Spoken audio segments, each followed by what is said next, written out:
आंखों की परेशानी वो किसकी वजह से ज्यादा है? एक फैक्टर तो ये है कि भी आजकल जो पोल्यूशन बढ़ रहा है उससे आंखों के अंदर प्रॉब्लम है। और दूसरी बात ये जो आजकल कंप्यूटर का यूजेज बहुत ज्यादा हो रहा है, हर तीसरा आदमी चश्मे के साथ मिलता है। इसकी वजह क्या मानते हैं? फैसिलिटी बढ़ गई है, अवेयरनेस बढ़ गई है। एक तो जो कुदरत हमें देती है उसको तो हम बदल नहीं सकते। तो लगता है एक चश्मा क्रेज भी बन गया है। तो लगाने की इच्छा होती है, वो कहते हैं मेरी लुक कैसी है, मैं बहुत यंग लगता हूँ। अपने घर का काम करने के लिए मोबाइल जो है बच्चे को थमा देती है। उसके साइड इफेक्ट कितने होते हैं आपकी नजर में उस बच्चे पे? आप पूरा टाइम अगर मोबाइल के अंदर घुसा के रखेंगे डेफिनेटली तो आपकी एक जो मसल्स हैं आंख की उसी पोजीशन में रहेंगी और आंख के ऊपर स्ट्रेस आएगा। कंप्यूटर के बिना गुजारा जो है वो आज के युवाओं का नहीं है और उनके साइड इफेक्ट भी होते हैं। हर 20 मिनट में आपको 20 सेकंड आंखें बंद करके और 20 फुट दूर देखना है। लेजर आई सर्जरी फ्यूजन लोगों में बहुत है। Results are very much rewarding and patients are very happy. नेत्रदान कितना जरूरी है, कैसे करना चाहिए, बहुत सारे लोगों को तो यही नहीं पता कि उसका प्रोसेस क्या है। कॉर्निया डोनेशन की हम बात कर रहे हैं, अभी भी हमारे देश के अंदर इसकी बहुत शॉर्टेज है। किसी पेशेंट को दिख नहीं रहा, वो कई जगह से घूम के आ रहा है और आप उसका एक ऑपरेशन करते हो जिससे वो इस लायक होता है कि वो दुनिया देख सकता है, उसकी खुशी का कोई मेल नहीं होता।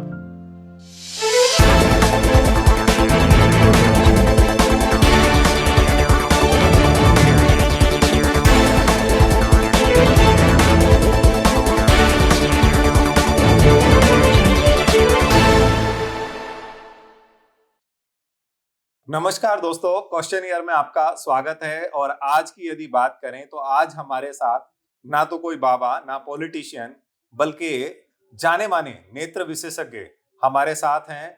नाम है doctor Suraj Munjal, the site Avenue के चेयरमैन। डॉक्टर साहब आपका स्वागत है। धन्यवाद रवि जी। आपने हमें समय दिया और अब भी आप जो है ओटी की ड्रेस में हैं और सुबह से शाम तक लगातार जो है आप व्यस्त रहते हैं और उस व्यस्त शेड्यूल में से समय देने के लिए आपका दोबारा से शुक्रिया। पहला सवाल यदि डॉक्टर साहब करें, आप नेत्र रोग विशेषज्ञ हैं, दिल्ली में, गुड़गांव में, विदेशों में, अभी नई भी आप प्लान कर रहे हैं वाटिका वगैरह में, कई जगह जो है फोर्टिस वगैरह में आपके सेंटर चल रहे हैं। पहले की तुलना में यदि आज की बात करें, आंखों की परेशानी वो किसकी वजह से ज्यादा है? प्रदूषण की वजह से, मोबाइल की वजह से, कंप्यूटर की वजह से, या फिर खान पान की वजह से? रवि जी, पहले तो आपका बहुत बहुत शुक्रिया। आपने हमको इस लायक समझा कि हम थोड़ा सा आपका ज्ञान बढ़ा सके इसमें। और मैं तो ये प्रभु की कृपा मानता हूँ कि हमको इस लायक बनाया है कि हम इस फील्ड के अंदर लोगों की सेवा कर रहे हैं। और जो सवाल आपने जो पूछा उस पर मैं ये कहना चाहूँगा कि इसके अंदर सारी फैक्टर्स हैं। एक फैक्टर तो ये है कि भी आजकल जो पोल्यूशन बढ़ रहा है उससे आंखों के अंदर प्रॉब्लम है।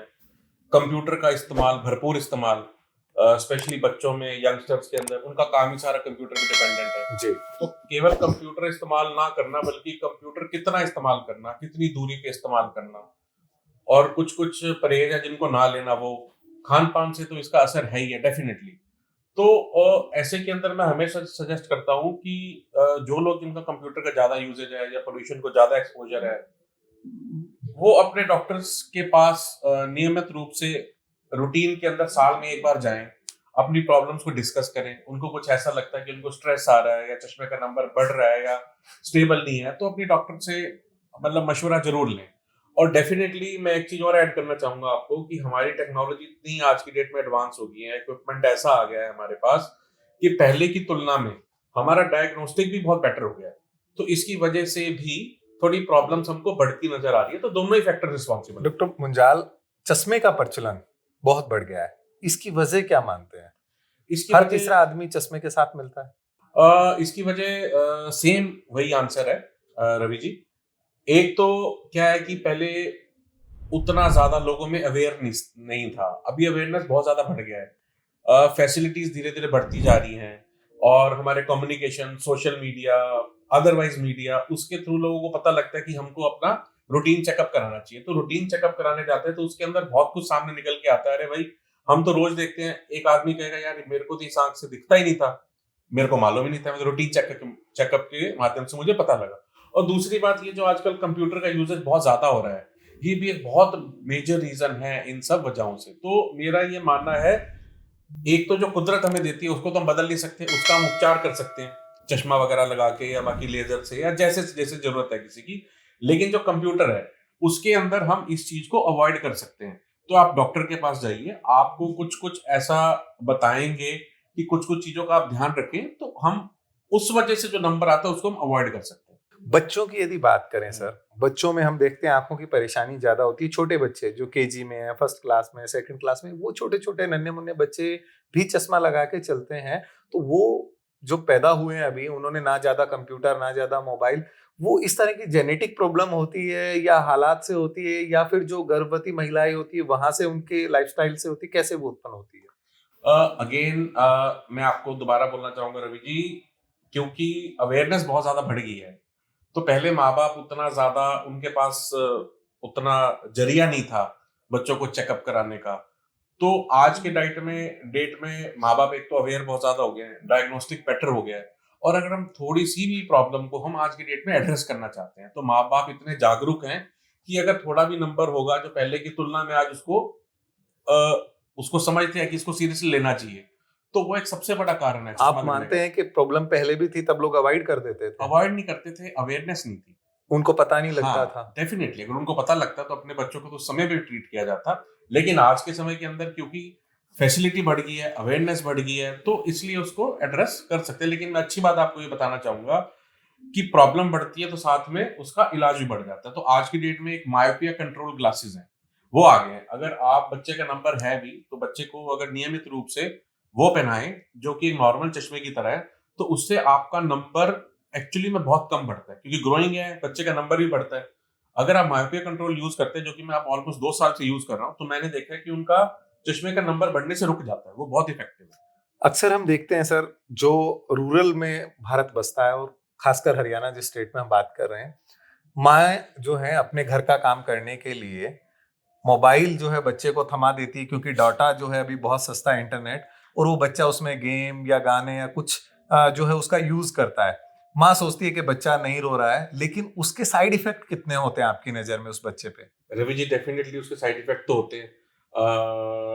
मैं उसमें नहीं जाऊंगा कि उसके अंदर आज की डेट के अंदर कि बच्चे बाहर जाके खेलते नहीं। सबसे बड़ा साइड इफेक्ट तो, जो कि मैं ऑफ्थेल्मोलॉजी हट के बात कर रहा हूँ, सबसे बड़ा साइड इफेक्ट तो ये है कि बच्चा उससे थोड़ा सा फिजिकल फिजिकल एक्टिविटी। एक्टिविटी में कॉम्प्रोमाइज हो जाता है। तो वो हमारे लिए आज की डेट में बहुत जरूरी है, शुरू से जरूरी है।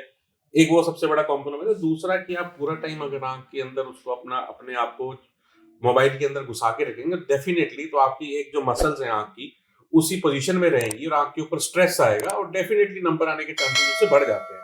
तो हमको डेफिनेटली उस लेवल पे जाके उनको ये बताना होगा, अवेयरनेस करानी होगी कि ये तरीका ठीक नहीं है, इसके अंदर हमको सुधार लाना होगा। सर, आप एज ए डॉक्टर काफी एज के लोगों को ट्रीट करते हैं, चाहे वो 60 साल का हो, 80 साल का हो, 90 साल का हो, 10 साल का हो। सबसे छोटे यदि माइनर पेशेंट की बात करें, जिनको बाई बर्थ जेनेटिक कोई दिक्कत हो, तो सबसे छोटे पेशेंट को कितनी एज के डिटेक्ट कर पाते हैं और उनकी वो प्रॉब्लम किस तरह की होती है जो बाई बर्थ वो लेके पैदा होते हैं, यानी कि हालात से वो बीमारी नहीं होती? रवि जी, आपने बहुत ही ऐसा सेंसिटिव टॉपिक छेड़ दिया है। आपके चैनल के माध्यम से मैं लोगों को बताना चाहूंगा, ये बहुत ही अच्छी बात आपने पूछी है मुझसे। मैं केवल इंडिया में ही काम नहीं करता। हमारे मेरे से जुड़े हुए ऐसे बहुत सारे देश हैं जहां से हमारे पास लोग आते हैं। तो सबसे एक अवॉइडेबल कॉज ऑफ ब्लाइंडनेस जिसको मैं बोलूंगा, वो है आरओपी। आरओपी यानी रेटिनोपैथी ऑफ प्री मेच्योरिटी। जी। तो जो बच्चे प्री मेच्योर होते हैं, जो कि 9 महीने से पहले हो जाते हैं, 6 महीने पे, 7 महीने पे, तो उसके अंदर उनकी आंखें उनकी जो है कि नॉर्मल ऑक्सीजन को वो टॉलरेट नहीं कर सकते। उससे क्या है कि प्री मेच्योरिटी की वजह से उनकी आंखों पे असर आ जाता है। लेकिन अगर कोई भी प्री मेच्योर बच्चा है, तो अगर डॉक्टर ऑफ्थेल्मोलॉजिस्ट उसकी आंखों को एग्जामिन करे अच्छे से और उसको आइडेंटिफाई कर ले प्रॉब्लम को, तो उसको लेजर करके या इंजेक्शन लगा के उसको हम बढ़ने से रोक सकते हैं। लेकिन हम अनफॉर्चुनेटली ऐसे बहुत सारे लोग देते हैं, क्योंकि उनके पास फैसिलिटी ही नहीं है, स्पेशली बाहर वाले देशों में, जो अभी जिनमें मेडिकल फैसिलिटी बहुत ही अभी रिमोट है। तो वो हमारे पास सैकड़ों की मात्रा में ऐसे बच्चे आते हैं जो सही समय पे उपचार ना होने की वजह से हमारे पास इस कंडीशन में आते हैं कि उनको एंड स्टेज ऑफ ब्लाइंडनेस में आते हैं वो। तो ये एक अवॉइडेबल तरीका है जिसको हम अवॉइड कर सकते हैं। बट फॉर्चुनेटली हमारी कंट्री के अंदर हमने इसके अंदर बहुत तरक्की करी है, हमारी सरकार ने बहुत सपोर्ट किया है, लोगों में जागरूकता भी बढ़ गई है। जितनी डिलीवरीज हैं जो कि हॉस्पिटल डिलीवरीज है उनके अंदर ये सब अवॉइड होने लगे। लेकिन यस, बहुत छोटे छोटे बच्चे हैं कि अगर इग्नोर हो तो ये एक ब्लाइंडनेस का बहुत बड़ा कारण बन सकता है।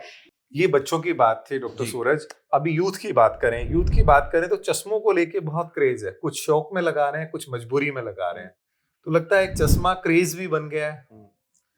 देखो, चश्मा क्रेज बन गया ये तो एक बड़ी सब्जेक्टिव बात है, बड़ी पर्सनल बात है। तो हमारे पास ऐसे बहुत सारे लोग हैं जिनका बहुत ना बराबर नंबर होता है, नंबर नहीं होता, उनको लगाने की इच्छा होती है। वो कहते हैं मेरी लुक कैसी है, मैं बहुत यंग लगता हूँ, लेकिन मैं प्रोफेशन ऐसा करता हूँ, मेरे को मैच्योर लगना है। तो इसके अंदर तो मेरी टिप्पणी मतलब ज्यादा मैटर नहीं करेगी। अक्सर जो मजबूरी में लगाते हैं, फिल्मों में सुनते थे गोरे गोरे मुखड़े पे काला काला चश्मा, अब तो ये विजन वाला चश्मा आ गया। ये एक नया ट्रेंड है। नहीं देखो, साथ साथ पैरेलली हमारी ब्रांच ने भी बहुत इम्प्रूव किया है। तो पहले तो ये कि चश्मा लगाना मजबूरी था। आज की डेट के अंदर हमारे पास इतनी टेक्नोलॉजी आ गई है कि हम छोटा से छोटा नंबर और बड़ा से बड़ा नंबर टेक्नोलॉजी से उसको हम हटा सकते हैं। तो चश्मा गोरा लगाएं, गोरे गोरे मुखड़े पे चाहे काला चश्मा लगाएं, चाहे कोई भी कलर का लगाएं, वो आपकी इच्छा है। टेक्नोलॉजी ये आपको करवा सकती है आज की डेट के अंदर। लेकिन आप मान रहे हैं कि लोग शौक में भी लगा रहे हैं। डेफिनेटली लगा रहे हैं, डेफिनेटली लगा रहे हैं। कंप्यूटर के बिना गुजारा जो है वो आज के युवाओं का नहीं है, और वो लगातार कंप्यूटर का यूज भी करते हैं और उनके साइड इफेक्ट भी होते हैं। ऐसे लोगों के लिए आपकी क्या एडवाइस है? देखो, एक होता है 20-20-20 रूल। उसके अंदर ऐसे यूथ के लिए मैं बोलूंगा, इस आपके माध्यम से मैं बताना चाहूंगा जी। जो लोग कंप्यूटर का बहुत ज्यादा इस्तेमाल करते हैं, तो हमारे क्या होता है कि आंखें एक ही जगह देखती रहती हैं, ब्लिंक कम करती है। तो उससे क्या होता है कि इवेपोरेशन होने लगती है, ड्राइनेस बढ़ जाती है और मसल भी फटीग में जाने लगती है। तो इस चीज और आंखों का नंबर भी बढ़ने का डर रहता है। तो हमको उसको अवॉइड करने के लिए क्या करना है, 20-20-20 रूल को फॉलो करना है। मतलब हर 20 मिनट में आपको 20 सेकंड आंखें बंद करके और 20 फुट दूर देखना है। इतना ब्रेक लीजिए और वापस अपना काम कीजिए। तो इससे बहुत सारी जो मुसीबतें इससे रिलेटेड हैं, इसको कंप्यूटर विजन सिंड्रोम बोलते हैं, तो ये सारी अवॉइड हो जाती हैं इससे। मोबाइल का प्रचलन जो है वो भी, जिसको देखो बस में हो, ट्रेन में हो, गाड़ी में हो, इवन देन 4 लोग आपस में बैठे हो, तो उस हेल्दी वेदर को जो है वो एंजॉय करने के बजाय चारों लोग अपने मोबाइल में लगे हैं। इसके दुष्परिणाम क्या दिखते हैं? सेम है जी। और लेकिन रवि जी देखो, हम कहीं ना कहीं आपको ये मानना पड़ेगा कि हम टेक्नोलॉजी से भाग तो नहीं सकते। आज की डेट के अंदर हमारे आधे से ज्यादा काम मोबाइल के अंदर हो लेकिन जाते हैं। मिसयूज भी है। मिसयूज को ही हमको अवॉइड करना है, लोगों को जागरूक करना है। और कि जहां मजबूरी है कि उसको अवॉइड कर नहीं सकते, तो हम 20-20-20 रूल का इस्तेमाल कर सकते हैं। लोग सोशल साइट पे, फेसबुक पे, इंस्टा पे या गेम्स पे या किसी यात्रा के दौरान टाइम स्पेंड करने में जो अननेसेसरी मोबाइल यूज करते हैं, तो लगता है उसके साइड इफेक्ट होंगे। बिल्कुल उसके साइड इफेक्ट है, लेकिन उसका वही है, जागरूकता और मॉडिफिकेशन ऑफ हैबिट्स। आंखों में ड्राइनेस के मामले बहुत बढ़ते हैं, सूखापन जो होता है, और वो जो है एक स्टेज ऐसी बन जाती है, धीरे धीरे धीरे धीरे एक बड़ी मेजर बीमारी का रूप ले लेती है।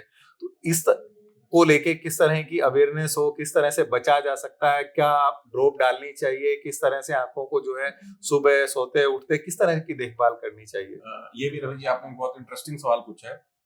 ड्राइनेस की अगर मैं बात करूं तो उसकी 2-3 कैटेगरीज होती है, माइल्ड, मॉडरेट एंड सीवियर, जो कि आपका डॉक्टर आपको चेक करके डिसाइड करेगा। लेकिन मैं आपको बताना चाहता हूं कि कोई भी इंसान जिसकी उम्र 50 साल से ज्यादा है, 50 साल के ऊपर आप मान लीजिए 60-70% लोगों को ड्राइनेस है। किसी को उसके लक्षण है, किसी को उसके लक्षण नहीं है, लेकिन ऐसा कभी भी कुछ सीरियस नहीं होता आगे जाके भी। ये तो ये है कि अगर हम इसको इग्नोर करें, इसके लक्षण आपको आ रहे हैं, तो उससे क्या है कि आपको डिस्कम्फर्ट बढ़ सकता है जी। और आपको ड्रॉप्स का यूजेज ज्यादा बढ़ सकता है। तो वो चीज अवॉइड कर सकते हैं। आज की डेट के अंदर इसके भी बहुत सारे ट्रीटमेंट आ गए हैं जो कि नॉन सर्जिकल है। आप मान के चलिए पल्स थेरेपीज आ गई हैं, जो कि जिसमें 5 मिनट लगते हैं, वो कीजिए, उससे आंखों का पानी बनना ज्यादा शुरू हो जाता है। एक लिपी फ्लो आ गया है जो कि एफडी अप्रूव्ड है, जो कि हमने मान के चलो हिंदुस्तान में सबसे पहले मैंने एक्वायर किया था। हम उसको निरंतर रूप से कर रहे हैं और उसके रिजल्ट्स बहुत ही अच्छे हैं।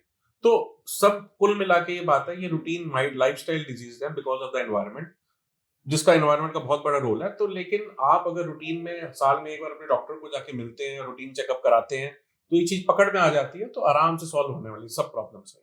सर, युवाओं को लेकर laser eye surgery, LASIK, smile और आईसीएल जैसी तकनीकी शामिल है, लेकिन कंफ्यूजन लोगों में बहुत है, करवाएं ना करवाएं, साइड इफेक्ट, फायदे, नुकसान।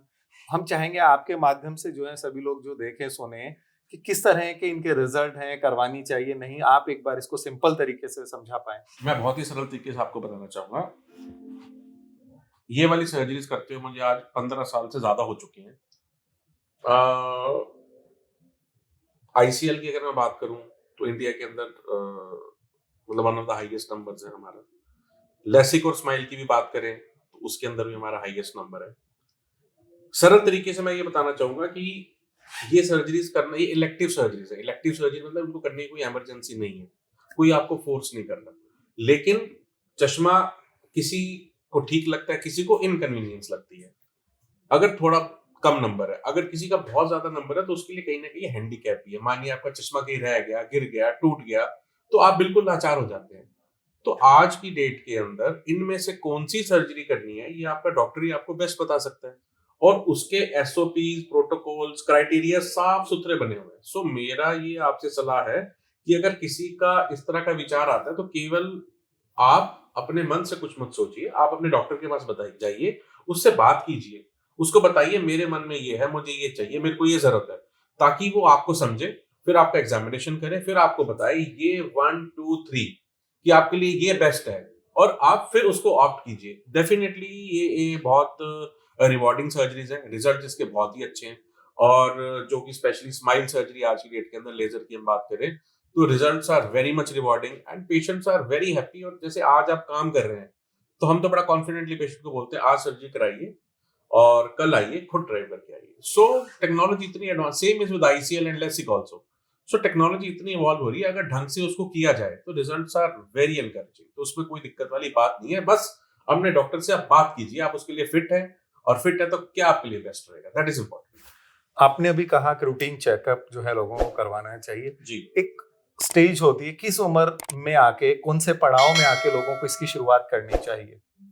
देखो, बच्चे जिनका हम शुरुआत करेंगे नीचे से, बच्चे जिनका चश्मा पहनते हैं, जो लोग चश्मा पहनते हैं तो माँ बाप को अपने बच्चे को साल में एक बार तो जरूर चेक कराना चाहिए, अगर उनका रूटीन चेकअप है। अगर नंबर किसी का जरूरत से ज्यादा बढ़ रहा है, निरंतर रूप से ज्यादा बढ़ रहा है, तो 6 महीने में एक बार चेकअप कराना चाहिए।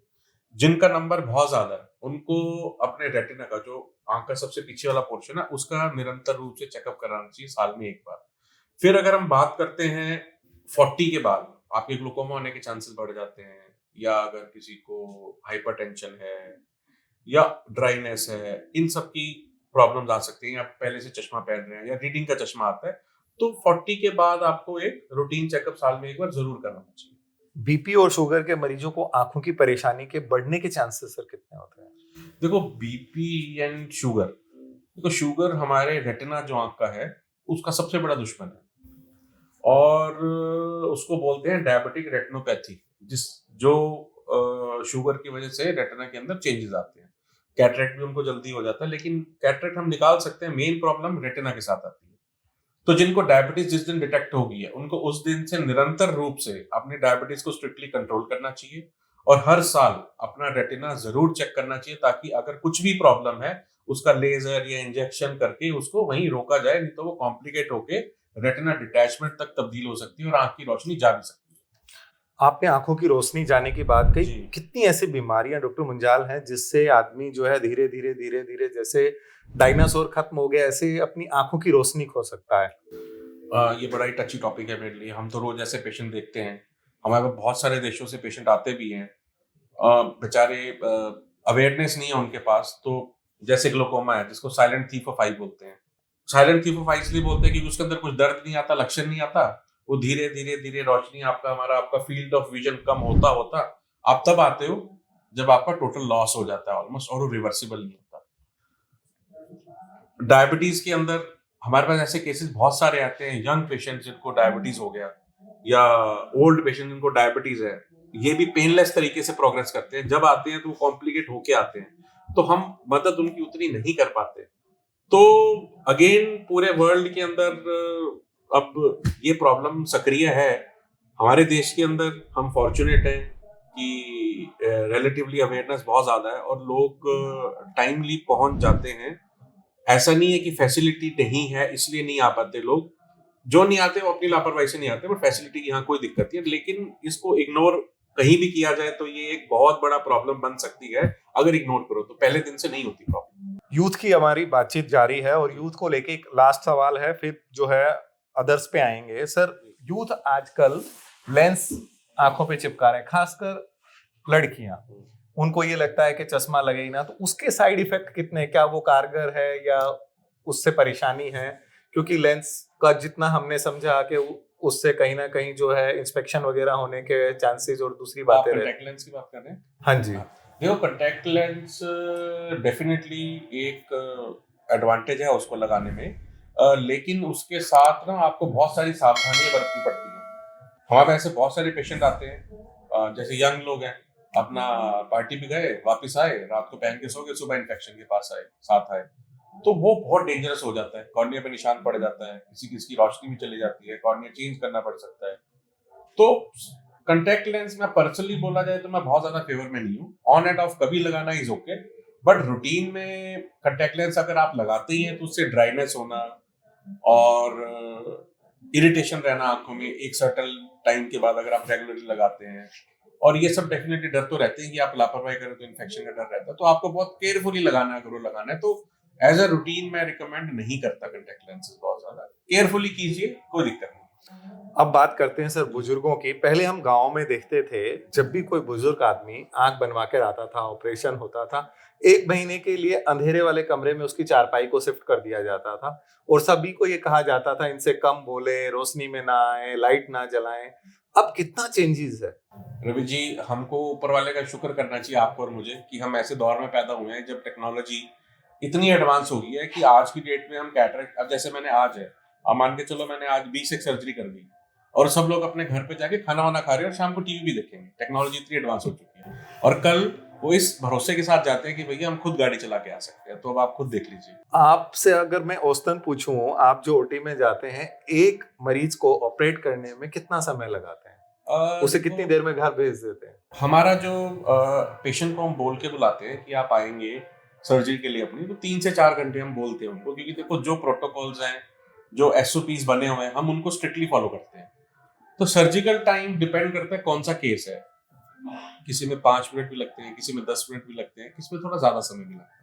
अब की जो प्रक्रिया है, खासकर सीनियर सिटीजन की, जिनको बुजुर्गों को डर रहता है कि भाई पेन होगा, आंख बनेगी, क्या होगा, तो कितना पेनलेस है अब जो प्रक्रिया है वो? देखिए रवि जी, मेरे को बहुत अच्छा लगता है स्पेशली सीनियर सिटीजन, उनसे इंटरेक्ट करना। वो जब डरे हुए आते हैं तो मेरे को बहुत अच्छा लगता है जब मैं उनको कंफर्ट करता हूँ, उनको बोलता हूँ देखो साहब, आप चिंता मत करो, मेरी जिम्मेवारी, आपको मैं दर्द नहीं होने दूंगा। और जब वो बोल के जाते हैं कि डॉक्टर साहब आपने सही कहा था, तो मेरे को लगता है कि इससे बड़ी उपलब्धि कुछ भी नहीं है मेरे लिए। तो ये हम रोज देखते हैं और इस फील्ड की ये बहुत बड़ी सेटिस्फेक्शन है हमारे लिए। फॉरेनर आपके पास बड़ी संख्या में आते हैं, बहुत अलग अलग कंट्रियों के आते हैं, तो अगर उनकी बात की जाए तो कितने कंट्रियों के लोग अपने यहाँ पार्टिसिपेट करते हैं? किस तरह का एक्सपीरियंस, फीडबैक, क्योंकि वो अपने ट्रांसलेटर भी साथ लाते हैं, अलग अलग लोकल लैंग्वेज की प्रॉब्लम जो है वो आती है, तो वो किस तरह का अनुभव अपना छोड़ कर जाते हैं आपके साथ? देखो ऐसा है, मैंने जब काम शुरू किया था प्राइवेट प्रैक्टिस, मतलब 2010 में शुरू की थी, तब मेडिकल टूरिज्म इंडिया में स्टार्ट हुआ था। And I am very thankful to our government, जो कि इनिशिएटिव लेते रहते हैं और वीजा वगैरह इनको आराम से मिल जाता है। और हमारी मेडिकल फैसिलिटीज आज की डेट में भी बाकी कंट्रीज के मुकाबले, जहाँ पे ये लोग जा सकते हैं, उसके मुकाबले बहुत अच्छी और बहुत फाइनेंशियली वायबल है। तो मेरे को पहला मौका मिला था इराक जाने का 2011 के अंदर। तो उन दिनों वहाँ पे सिचुएशन जो थी सिविल वॉर वाली थी, सिविल वॉर तो नहीं बोलेंगे, बट सिचुएशन बहुत पॉलिटिकली स्टेबल नहीं थी और काफी जगहों पे उनके वॉर चल रही थी, प्रॉब्लम थी। बट मैंने ऐसे काफी लोग ट्रीट किए थे, तो मेरा उनके साथ, उनका जो बिहेवियर था मेरे साथ, मेरे को एक अटैचमेंट हो गई उनसे। तो मेरे को मौका मिला तो मैं मालिक का नाम लेके चला गया वहाँ पे, और मेरे को बहुत प्यार मिला वहाँ से। और देखिए, हम फिर वहाँ रेगुलरली जाते थे, फिर वो लोग यहाँ पे आते थे, तो वो हम अच्छा काम करते हैं अपनी तरफ से, तो निरंतर रूप से वो आगे भी 4 लोगों को बोलते हैं। हमारा फील्ड ऐसा है कि भी आप अच्छा काम करेंगे तो स्वाभाविक रूप से लोग बोलते हैं। तो ये धीरे धीरे धीरे करके, मेरे को लगता है ज्यादा नहीं तो 30-40 देशों से हम जुड़े हुए हैं। आप विदेश यात्रा पे भी जाते हैं, तो वो क्या टूरिज्म पर्पज से होता है या वहाँ भी जो है इलाज के लिए आप जाते हैं? हाँ देखो, डेफिनेटली इलाज के लिए जाते हैं। हम हमने प्रॉपर मिनिस्ट्री ऑफ हेल्थ कुछ देशों के साथ हमारा एक कंट्रैक्ट बना हुआ है। वहाँ जाते हैं, हम सर्जरीज करके आते हैं एंड उनको सपोर्ट करते हैं, डेफिनेटली करते हैं, कई सारे देशों में काम करते हैं। अभी तक यदि हम अपने दर्शकों को बताना चाहें कितनी जगह लगभग विजिट हो गई और फ्यूचर प्लान, आपने एक सेंटर भी शायद विदेश में लगाया हुआ है अपना? हाँ जी, मैं बेसिकली वहाँ जाता हूँ, अपनी सर्विसेज देता हूँ और जहाँ भी मेरा कंट्रैक्ट है वहाँ पे मैं अपनी सर्विसेज प्रोवाइड करता हूँ। तो बहुत सारे देश जैसे कि आप बोले इराक या कॉन्गो, मॉरिशस, ये सेंट्रल एशियन कंट्रीज जैसे कि उज्बेकिस्तान, ताजिकिस्तान और अरब कंट्रियों में ज्यादा है ना।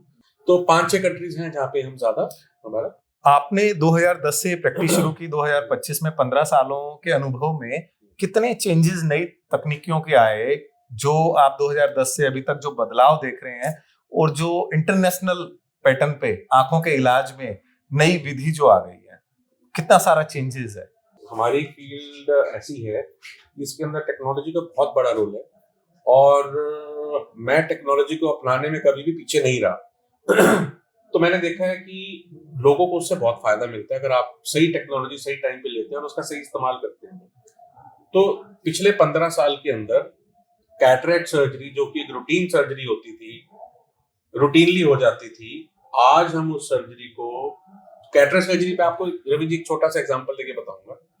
जैसा कि आपने जिक्र किया कि सर्जरी हुई और महीने के लिए बंद कर देते थे, है ना जी। तो जब 15 साल पहले भी वैसा तो नहीं था, लेकिन ऐसा था कि पट्टी बांधे रहते थे, टांके लगते थे, राइट, और पेशेंट को चश्मा लगता ही लगता था, बहुत सरप्राइजेस आते थे रिजल्ट के अंदर। आज हम पेशेंट को लगभग ये कह देते हैं कि आपका चश्मा आपको पहनना ही नहीं है, आपकी आंखें नई के जैसे हो जाएंगी। तो ये टेक्नोलॉजी कोई तो कमाल है। एंड हम आज की डेट के अंदर किसी भी देश से पीछे नहीं है, रादर हम उनसे आगे ही हैं, बिकॉज किसी भी देश के पास टेक्नोलॉजी तो है, लेकिन हमारे सर्जन्स के पास जो स्किल है, स्किल और टेक्नोलॉजी को हम जब कंबाइन करते हैं तो उनसे बहुत आगे चले जाते हैं। यही लोग है कि यही कारण है कि मतलब हमारे सर्जन्स बहुत ही वेल रिस्पेक्टेड है पूरे वर्ल्ड के अंदर। अभी आपने एक तकनीक का नाम बताया था सर बच्चों को लेके, जिससे नंबर बढ़ना रुक जाता है, इसका इजाद कब हुआ और ये कितनी कारगर है? बेसिकली टेक्नोलॉजी, चश्मे की टेक्नोलॉजी है और कुछ कंपनीज इसको प्रोवाइड करती हैं, कुछ अपने लोकल लोग भी प्रोवाइड करते हैं, बट अभी 2 साल से इसको मैं इस्तेमाल कर रहा हूँ। इसको मायोपिया कंट्रोल बोलते हैं। कोई इसके अंदर मशीन नहीं है, कुछ नहीं है, वो चश्मे को उस हिसाब से डिजाइन करते हैं और उस पर स्टडीज हो रखी हैं, उससे नंबर नहीं बढ़ता आपका। It's very simple technology. तो वो कामयाब है। 2 साल से मैं खुद देख रहा हूँ, इसलिए मैं आपको स्क्रीन पे बोल भी रहा हूँ कि it is effective. The site Avenue जो है पिछले 10-15 सालों से लगातार लोगों की सेवा में है। आपके दरवाजे जो ना केवल देश दुनिया के बल्कि लोग आते हैं, रूरल से भी लोग आपके पास आते हैं। हम देखते हैं आयुष्मान भारत में भी आपके पास जो गरीब तबका है, आज भी हमने देखा जो जमीन में बैठ के खाना खा रहे थे वो लोग भी है, और जो हवाई यात्रा करके आते भी हैं। कैसे सब ये मैनेज कर पाते हैं सुबह से शाम तक का ये व्यस्त शेड्यूल, और हर किसी की आंखों के कहते हैं आंसू पोंछने का, उनको जो है रोशनी दिखाने का काम करते हैं आप? रवि जी देखो, ऐसा है कि भी मैं अगेन दोबारा बोलूंगा कि ये तो ऊपर वाले का आशीर्वाद है कि हमको उसने एक ऐसा प्लेटफॉर्म दिया, और इसमें मेरा कुछ नहीं है, ये टीम वर्क होता है। पूरी टीम मिलकर काम करती है, डॉक्टर्स की टीम होती है, पैरामेडिकल स्टाफ की टीम होती है, मैनेजर्स की टीम होती है। लेकिन ये बात ठीक है कि मार्केट में नाम डॉक्टर सूरज मंजाल का बिकता है। देखिए, आप ऐसा बोल रहे हैं तो मैं उस पर कुछ कह नहीं सकता। हमने कई ऐसे पेशेंटों को देखा जो ये कहते हैं कि नहीं नहीं हम दिखाएंगे सिर्फ डॉक्टर सूरज को, ऑपरेट करवाएंगे डॉक्टर सूरज से। मतलब आप पे कितना ट्रस्ट है लोगों का? ऐसा देखो, सिर्फ ऐसा नहीं है, ऐसे बहुत सारे लोग हैं जो मुझे बोल देते हैं डॉक्टर साहब मेरे को आपसे ऑपरेशन नहीं कराना, आपको डॉक्टर साहब से करवाना है, तो मुझे उसमें ज्यादा खुशी मिलती है। So it's in both the way. तो लेकिन मैंने शुरू से ये है कि हमको कोई पेशेंट, मेरे लिए फाइनेंशियल क्राइटेरिया बहुत सेकेंडरी है। कोई भी पेशेंट मेरे पास आए, मेरी ये कोशिश रहती है कि वो यहाँ से मुस्कुराता हुआ जाए।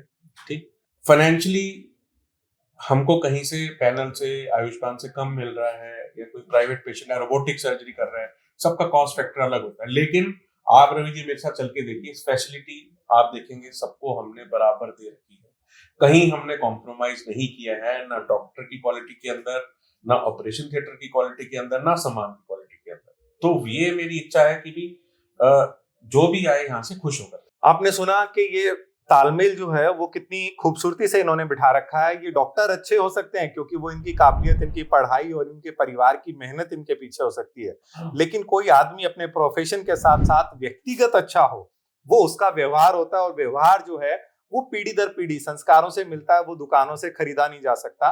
सवालों की इस कड़ी में यदि आगे बढ़े तो डॉक्टर साहब, नेत्रदान कितना महत्वपूर्ण है और लोगों को क्या कहेंगे, क्योंकि वो जाते जाते दूसरे लोगों को दुनिया दिखा जाते हैं जो नहीं देख पाते, तो उसको लेके लोगों को क्या कहेंगे? नेत्रदान कितना जरूरी है, कैसे करना चाहिए? बहुत सारे लोगों को तो यही नहीं पता कि उसका प्रोसेस क्या है, तो वो एक बार शायद आप बता दे तो बेहतर रहेगा। फुली अब गवर्नमेंट इसको बहुत ज्यादा प्रमोट कर रही है और लोग इस चीज को लेके बहुत जागरूक भी हैं। हम मैंने जब ये फील्ड ज्वाइन किया था 20 साल पहले, 21 साल पहले, और आज लोगों में बहुत जागरूकता बढ़ गई है। और लेकिन अभी भी कॉर्निया डोनेशन की हम बात कर रहे हैं, अभी भी हमारे देश के अंदर इसकी बहुत शॉर्टेज है। तो हम अप्रूव्ड कॉर्निया ट्रांसप्लांट सेंटर है। और रवि जी, मैं आपको सच में बता रहा हूँ, किसी पेशेंट को दिख नहीं रहा, वो कई जगह से घूम के आ रहा है, और आप उसका एक ऑपरेशन करते हो जिससे वो इस लायक होता है कि वो दुनिया देख सकता है, उसकी खुशी का कोई मेल नहीं होता। तो हम निरंतर रूप से कॉर्निया ट्रांसप्लांट करते रहते हैं, और अब हम प्लान कर रहे हैं कि आई बैंक भी बनाना चाहते हैं ताकि लोगों को और बेनिफिट पहुंचा सके। तो उसकी प्रक्रिया अभी जारी है। सर, यदि बात करें साइट एवेन्यू की चेन की, आप दिल्ली से चले, फिर हरियाणा में आ गए, कई सारे कोलैबोरेशन आपने फोर्टिस वगैरह से किए। अब जो हमें सूत्रों से ज्ञात हुआ है, हालांकि आपके ऊपर सूत्र एप्लीकेबल नहीं होते हैं लेकिन फिर भी आप जो है गुड़गांव में भी और सेंटर वाटिका, जो न्यू गुड़गांव हम कह सकते हैं, वहां प्लान कर रहे हैं। तो ये जो लोगों को सेवा देने का सिलसिला है, कहाँ तक विस्तार कर रहे हैं इसका? देखिए, हमारे देश के अंदर अभी जरूरत गैप अभी बहुत ज्यादा है। तो मुझे लगता है क्योंकि हम गुड़गांव में सक्रिय हैं, तो मुझे लगता है कि भी हमारा जैसे ये मेन सेंटर है, इसे टर्शरी केयर सेंटर, तो हम चाहते हैं कि जैसे अब नया गुड़गांव डेवलप हो रहा है, तो वहाँ पे अभी भी कमी है, लोगों के पास अभी सेवाएं नहीं है। तो हम आइडेंटिफाई कर रहे हैं कि हमारी जितनी हमारी कैपेबिलिटी है, चाहे वो फाइनेंशियल कैपेबिलिटी हो, चाहे वो आप मान के चलिए स्टाफ की कैपेबिलिटी हो, तो हम उसके हिसाब से प्लान कर रहे हैं कि आसपास 2-3 सेंटर और बनाने का प्लान है, ताकि लोगों को और ज्यादा हम आउटरीच बढ़े और लोगों को और ज्यादा सेवा कर सकें। तो क्या प्लान है कि पैतृक जिले में कहीं कोई उस दिशा में? वहां पर अभी हमने ऐसा कुछ सोचा नहीं है, बट यस, क्योंकि वहां पे हमारी अभी पहुंच नहीं है, और मैं क्वालिटी के अंदर बहुत विश्वास करता हूँ। मैं अभी तक वहीं काम करता हूँ। मेरे को ऐसा नहीं है कि मेरे को 10 सेंटर बनाना है कमर्शियली, नहीं। मेरे को चाहिए कि जो बनाऊं अच्छे से बनाऊं, और क्वालिटी मैटर करती है, क्वालिटी मैटर करती है। तो मुझे लगता है हमारे लिए डिस्टेंस ज्यादा हो जाए, हालांकि मेरी इच्छा बहुत ज्यादा है, तो ऊपर वाला चाहेगा तो कभी जरूर करेंगे। डॉक्टर साहब ने जो है तमाम सवालों के तो जवाब दिए, और द साइट एवेन्यू लोगों की सेवा कर रहा है। एक अंतिम सवाल डॉक्टर साहब आपसे पूछते हैं कि लोगों को आंखों के प्रति जागरूकता की कितनी जरूरत है? लोग जो है बीपी को लेके, शुगर को लेके, हार्ट को लेके, किडनी को लेके और डिजीज में ज्यादा घुसे हुए हैं, लेकिन आंख जो एक महत्वपूर्ण अंग है, जो उनके बिना तो आदमी बिल्कुल जीरो हो जाता है। आपकी किडनी, हार्ट कितना भी अच्छा काम कर रहा हो, लेकिन फिर भी आप दूसरों पे डिपेंड है। तो उनको लेकर जो है लोग कितना अवेयर रहें, कैसे अवेयर रहें, कैसे क्या करें, किन बातों का ध्यान रखें, वो एक बार आप बताएं। रवि जी, बेसिकली क्या है कि सब कुछ आपस में जुड़ा हुआ है। किडनी की प्रॉब्लम होगी तो आंख में दिखेगी, न्यूरो की प्रॉब्लम होगी तो आंख में दिखेगी, ठीक है, ब्लड प्रेशर होगा आंख में दिखेगा, डायबिटीज होगी तो आंख में दिखेगी। रादर अगर आप आंख चेक कराते हैं तो आपको ब्लड प्रेशर, शुगर, वो पहले ही कुछ लोगों को जो कि बहुत ज्यादा जागरूक नहीं मैं है, इसमें ऐड ऑन कर देता हूँ, जो गांव में नीम, हकीम, सुरमा और ये जो सब आंखों में डालने के लिए कहते हैं, इनको लेके भी आप अब उन पे तो मैं क्या टिप्पणी करूंगा। देखो, लोग उनके पास भी सेवाएं लेते हैं, और हम ऐसे बहुत सारे केस देखते हैं जो खराब होके भी आते हैं, लेकिन अब मैं उस पर क्या टिप्पणी कर सकता हूँ? ये लोगों की मानसिकता है। तो मेरा तो काम है कि मेरे पास जो है आपको सही दिशा दिखाना, वो हम दिखाते रहेंगे, वो मेरा कार्य है। तो ये थे doctor Suraj Munjal, chairman the site Avenue hospital, जिन्होंने बिल्कुल क्लियर और साफ शब्दों में ये कहा कि वो किसी को टीका टिप्पणी के लिए नहीं, बल्कि लोगों को अवेयरनेस के लिए, उनको सेवा देने के लिए, और जो आंखों की जो रोशनी है उस पे किस तरह से आपको जो है अपडेट रखना चाहिए, किन बातों का ध्यान रखना चाहिए, कंप्यूटर, मोबाइल से लेके, पॉल्यूशन से लेके, और साथ ही साथ खान पान और लाइफस्टाइल, उन तमाम बातों को लेकर जो है ये डॉक्टर साहब ने बेहद खूबसूरती से जवाब दिए। और हमारी भी कोशिश ये है कि आप अब इन सभी चीजों का ध्यान रखेंगे, और आगे जो है किसी भी प्रकार की आपको असुविधा ना हो, आप अपने जीवन में खुश रहें, मस्त रहें, और इसी तरह से मुस्कुराते रहें। नमस्कार।